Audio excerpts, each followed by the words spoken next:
कहूंगा इब्राहिम आप यकीनन बुत शिकन, पहला बुत शिकन इब्राहिम है। बुत तोड़ दिए, आपको जहां बुत नजर आए आपने तोड़े। इब्राहिम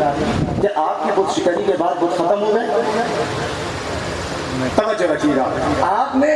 बुत तोड़ दिए, आप बुत तोड़कर आ गए, और अगर कल यही बुत दोबारा उठकर आ गए और अब इतनी ताकत के साथ आ गए कि अब खाने काबा के अंदर बुत, लेकिन मैं आपके जहनों को लेकर जा रहा हूँ इब्राहिम से पहले बुत शिकन से आखिरी बुत शिकन तक लेकर जा रहा हूँ। भाई पहले खाने काबा में बुत नहीं थे, बुत कदे में थे बुत,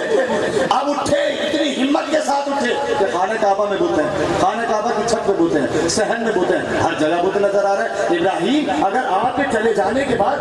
ये बुत दोबारा उठकर आ गए और इन्होंने खाने खुदा पे कब्जा कर लिया तो फिर क्या होगा? क्या तुम्हें मालूम नहीं है कि जब खुदा ने मुझे कहा था इन्नी जाइलों का लिन्नास इमामा, इब्राहिम हम तुम्हें लोगों का इमाम बना रहे हैं, तो मैंने इमामत इसीलिए अपनी ज़ुर्रियत में मांगी थी, वमिन ज़ुर्रियती, परवरदिगार इमाम मेरी ज़ुर्रियत में भी बना